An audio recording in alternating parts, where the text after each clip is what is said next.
ಬಿಜೆಪಿಯ ರಾಜ್ಯಾಧ್ಯಕ್ಷ ಹುದ್ದೆಗೆ ಯತ್ನಾಳ್ ಸ್ಪರ್ಧೆ ಮಾಡೋದಕ್ಕೆ ಚಿಂತನೆಯನ್ನ ನಡೆಸಿದ್ದಾರೆ. ವಿಜೇಂದ್ರ ವಿರುದ್ಧ ನೇರ ಸ್ಪರ್ಧೆಗೆ ಇಳಿಯುವ ಯೋಚನೆಯನ್ನ ಮಾಡ್ತಿದ್ದಾರೆ. ರಾಜ್ಯಾಧ್ಯಕ್ಷ ಸ್ಥಾನಕ್ಕೆ ಸ್ಪರ್ಧಿಸಿ ಅಂತಿದ್ದಾರೆ ಯತ್ನಾಳ್ ಅವರ ಬೆಂಬಲಿಗರು. ನಾನೇ ಅಧ್ಯಕ್ಷ, ನಾನೇ ಅಧಿಕಾರಕ್ಕೆ ತರ್ತೇನೆ ಅಂತ ವಿಜೇಂದ್ರ ಅವರು ಹೇಳಿದ್ದಾರೆ. ರಮೇಶ್ ಜಾರಕಿಹೊಳಿಗೆ ನೇರ ಜಾಡಿಸಿದ್ದಾರೆ ವಿಜೇಂದ್ರ ಅವರು. ಈತ ವಿಜೇಂದ್ರ ಅವರ ನೇರ ಕೌಂಟರ್ ಬೆನ್ನಲ್ಲೇ ಯತ್ನಾಳ್ ಟೀಮ್ ಪ್ಲಾನ್ ಅನ್ನ ಮಾಡಿದೆ. ಈ ಹಿಂದೆಯೂ ಕೂಡ ಬಿಜೆಪಿಯಲ್ಲಿ ಅಧ್ಯಕ್ಷ ಸ್ಥಾನಕ್ಕೆ ಚುನಾವಣೆ ನಡೆದಿತ್ತು. ಅನಂತಕುಮಾರ್, ಬಸವರಾಜ ಪಾಟೀಲ್ ಸೇಡಂ ಮತ್ತು ಈಶ್ವರಪ್ಪ ಆಯ್ಕೆಯ ವೇಳೆ ಚುನಾವಣೆ ನಡೆದಿತ್ತು. ಅನಂತಕುಮಾರ್ ಎದುರು ಯಡಿಯೂರಪ್ಪನವರೇ ಪ್ರಬಲ ಆಕಾಂಕ್ಷಿಯಾಗಿದ್ರು. ಈಶ್ವರಪ್ಪ ರಾಜ್ಯಾಧ್ಯಕ್ಷರಾಗಿರುವಾಗ ರಾಮಚಂದ್ರ ಗೌಡ ಅವರು ಪ್ರತಿಸ್ಪರ್ಧಿಯಾಗಿದ್ರು. ಸೇಡಂ ಅವರಿಗೆ ಎಂಆರ್ ತಂಗ ಪ್ರತಿಸ್ಪರ್ಧಿಯಾಗಿ ಕಣಕ್ಕಿಳಿದಿದ್ರು. ಅಂದ್ರೆ ಚುನಾವಣೆ ಆಗಿತ್ತು ಅಧ್ಯಕ್ಷ ಸ್ಥಾನಕ್ಕೆ. ಆಗ ಹೈಕಮಾಂಡ್ ರಾಜ್ಯ ನಾಯಕರ ಅಭಿಪ್ರಾಯವನ್ನ ಸಂಗ್ರಹ ಮಾಡಿ ಆಯ್ಕೆಯನ್ನ ಮಾಡಿತ್ತು. ಈ ಬಾರಿಯೂ ಹಾಗೆಯೇ ಅಭಿಪ್ರಾಯ ಸಂಗ್ರಹ ನಡೆಯಲಿ ಅಂತಿದ್ದಾರೆ ಯತ್ನಾಳ್ ಬಣದವರು. ಆದ್ರೆ ಈ ಹಿಂದೆ ಯಾವ ಸಮಯದಲ್ಲೂ ಕೂಡ ಈ ರೀತಿಯ ವೈಯಕ್ತಿಕ ದಾಳಿ ನಡೆದಿರಲಿಲ್ಲ. ಅನಂತಕುಮಾರ್, ಯಡಿಯೂರಪ್ಪ, ಸೇಡಂ ತಂಗ, ಈಶ್ವರಪ್ಪ ಮತ್ತು ರಾಮಚಂದ್ರ ಸ್ಪರ್ಧಿಗಳಾಗಿದ್ರು. ಏನೇ ಅಸಮಾಧಾನ ಇದ್ರೂ ಕೂಡ ಬಹಿರಂಗವಾಗಿ ಪರಸ್ಪರ ಗೌರವಯುತವಾಗಿಯೇ ನಡೆದುಕೊಳ್ತಾ ಇದ್ರು ನಾಯಕರು. ಆದ್ರೆ ಯತ್ನಾಳ್ ಮತ್ತು ವಿಜೇಂದ್ರ ನಡುವಿನ ಹೋರಾಟ ಹಳೆಯ ಹೋರಾಟಗಳಿಗಿಂತ ಭಿನ್ನಾಗಿದೆ. ಈ ಮೂಲಕ ಬಿಜೆಪಿ ರಾಜ್ಯಾಧ್ಯಕ್ಷ ಹುದ್ದೆಯ ಚುನಾವಣೆ ಹೈಕಮಾಂಡ್ಗೂ ಕೂಡ ಸವಾಲಾಗಿ ಪರಿಣಮಿಸಿದೆ. ಬಿಜೆಪಿಯ ಹಾಲಿ ರಾಜ್ಯಾಧ್ಯಕ್ಷ ಆಗಿರುವಂತಹ ಬಿವೈ ವಿಜೇಂದ್ರ ನಾಯಕತ್ವದ ವಿರುದ್ಧ ಈಗಾಗಲೇ ಗರಂ ಆಗಿದ್ದಾರೆ ಬಿಜೆಪಿಯ ರೆಬಲ್ ಟೀಮ್.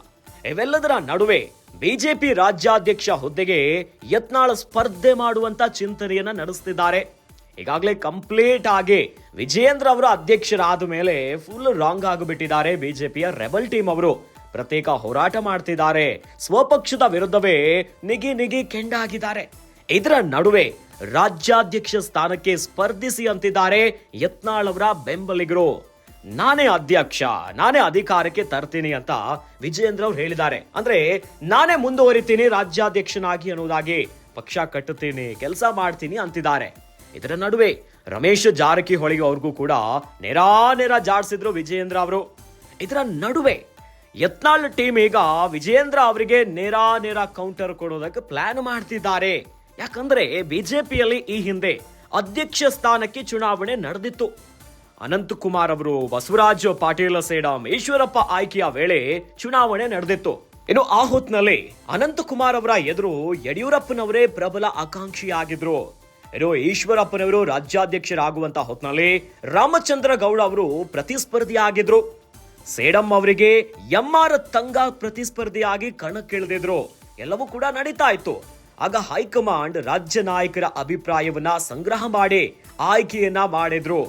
ಈ ಬಾರಿಯೂ ಕೂಡ ಹಾಗೆ ಅಭಿಪ್ರಾಯವನ್ನ ಸಂಗ್ರಹಿಸಲಿ ಅಂತಿದ್ದಾರೆ ಯತ್ನಾಳ್ ಅವರ ಬಣದವರು. ಆದ್ರೆ ಹಿಂದೆ ಯಾವ ಸಮಯದಲ್ಲಿ ಈ ರೀತಿಯಾದಂತಹ ವೈಯಕ್ತಿಕ ದಾಳಿಗಳು ನಡೀತಾ ಇರಲಿಲ್ಲ.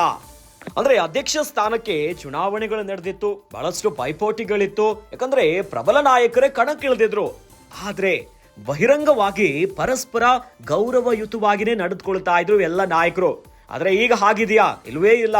ಯತ್ನಾಳ್ ಮತ್ತು ವಿಜೇಂದ್ರ ನಡುವಿನ ಹೋರಾಟ ಹಳೆಯೆಲ್ಲ ಹೋರಾಟಗಳಿಗಿಂತ ಕಂಪ್ಲೀಟ್ ಡಿಫರೆಂಟ್ ಆಗಿದೆ.